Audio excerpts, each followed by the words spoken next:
Emmitt Smith. What's up, brother? Hey, Emmitt, welcome. Good. I'm wonderful. Wonderful. How you guys doing? We are fantastic. It's running back day. I keep trying to tell you guys, it's running back day. You bring in a Hall of Famer.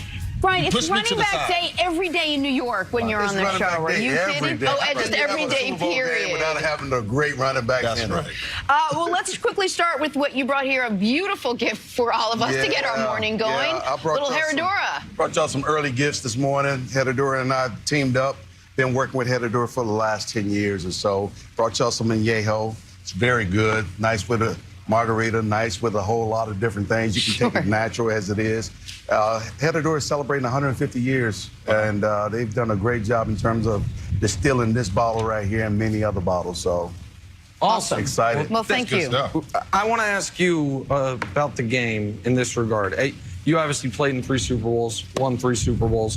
There was your first 2 Super Bowls. You were, to my eye, the best player on the field. You were utterly dominant. You're just saying it because I'm on the set. No, it's true. No, I mean, well, I think the numbers back it up. Your 3rd Super Bowl was the only one where you weren't individually dominant, and I wonder how much of that was because to get there against the AFC Championship game, you had, I think it was 35 for $150 against Green Bay. The reason I bring it up is we just saw Raheem Mostert run the ball damn near 30 times, look like the best player on the field in that game. How do you feel after a game with that type of workload?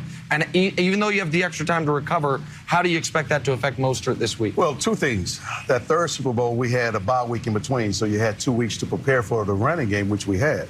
So Pittsburgh knew what to do and how to stop the running game. They prepared for it consistently. The second part, to answer your question, in terms of the number of carries, in Mostert's case, he wasn't getting touched. He was 9 and 10 yards down the field. So for him, it was like a track meet.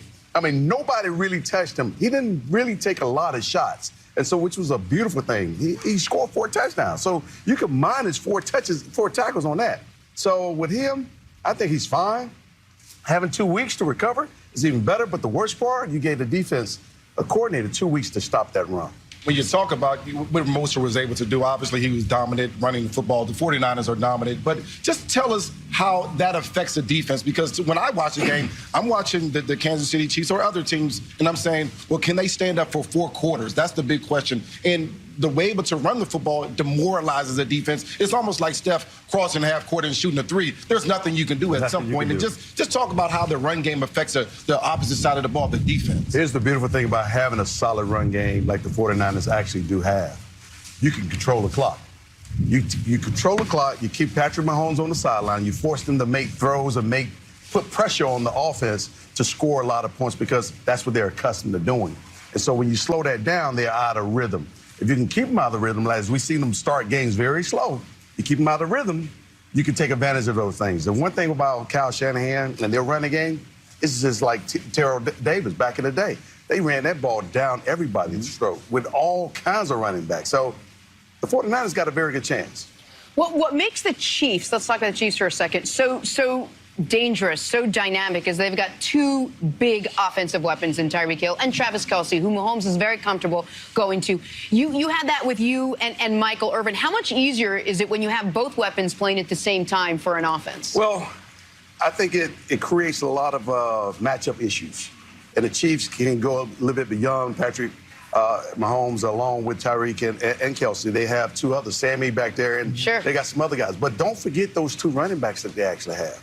Everybody's slipping.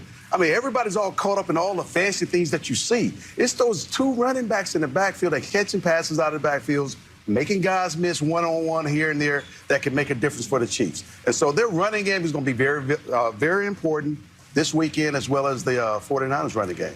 This game, I think, for most people, base level analysis is the Chiefs passing attack against the Niners pass rush. So that ostensibly removes the running backs from it.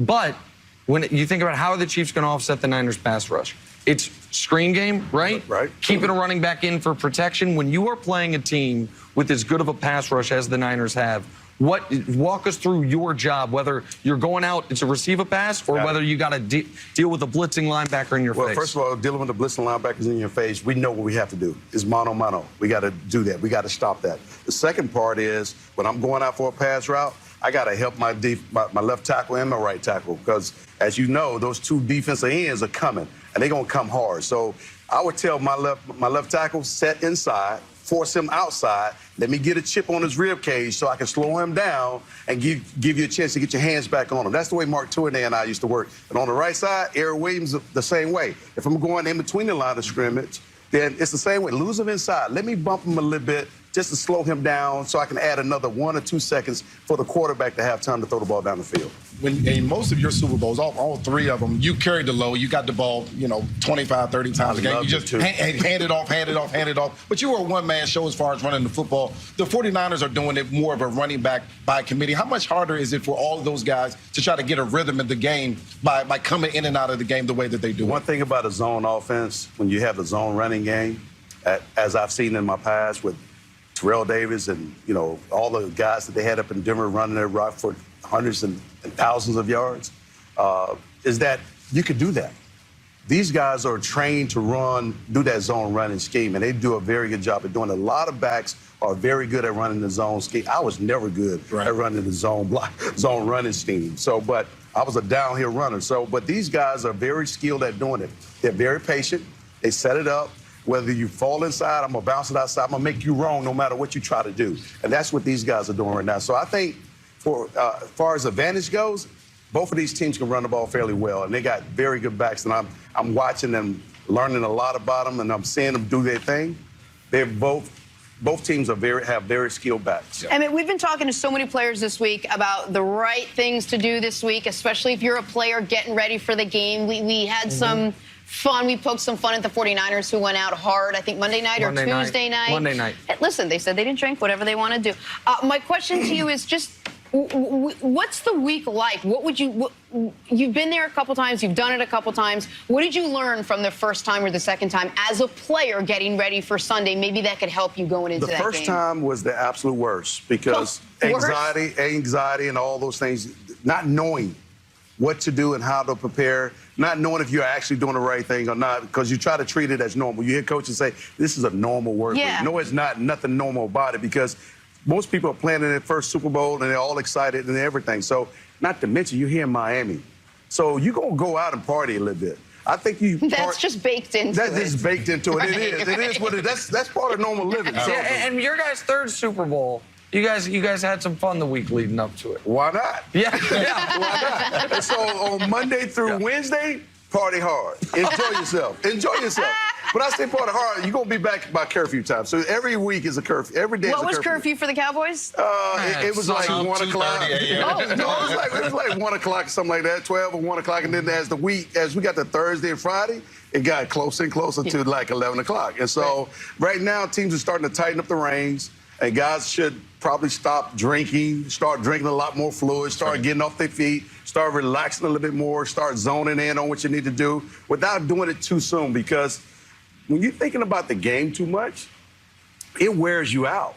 I mean, it wears you out. You're going to come out on the football field before kickoff completely wore out just doing warm-ups. Yeah. And so that you have to kind of balance it all. And when you're playing multiple Super Bowls, you understand that. It's such a burden, multiple Super Bowls. You got to have the experience of being there in order to understand how to deal with it. Your coach for the first 2 of those Super Bowls, our colleague at Fox, obviously a couple weeks ago, really awesome moment live on the air, finds out he gets long overdue into the Hall of Fame. I know you've talked about it, but I wanted you to share with us how that moment resonated with you, with Jimmy Johnson getting in. I was so happy for Jimmy because Jimmy definitely deserves it. Even though, I mean, he had such an impact on the game early on and the impact on the Dallas Cowboys and our turnaround early on. And to see him be awarded with this opportunity to come join players that he has coached, Irvin, myself, Aikman, Haley, Larry Allen, and other great players that are all, and coaches that are all in the Hall of Fame is a wonderful thing. And so I'm happy for my coach. He's one of the best coaches I've ever played for. There's no comparisons, hands down. He's just a great person, and I love Jimmy. And we echo that as well. All right, time now, Emmitt, for First Rings First. All week long, we've been reliving our Super Bowl champion guests' first Super Bowl ring. Emmitt, you won your first of 3 rings with the Cowboys in Super Bowl 27 against the Bills. There was not that much in that first ring, feel like. No, it was awesome. It was like a dream come true because I actually had a chance to play in the Rose Bowl. And 7 years prior to that, in 87, I went to my first Super Bowl in the Rose Bowl. Wow. And so I had a chance to come back and play in that stadium, which I wanted to do. And it was the last time a Super Bowl was ever played in that stadium. Wow. It's unbelievable. That's It was a really great. surreal moment. Congratulations, That's awesome. man. Thank you, guys. so much. Emmitt, Appreciate thank it. you so Can I much keep- for Don't joining Don't us drink today. it all in one setting. I ain't got a game this week. Drink responsibly. I got no It's a full curfew and no split. game this week. And you got Uber all around you. We You got to ain't take lying. a break. Still to come.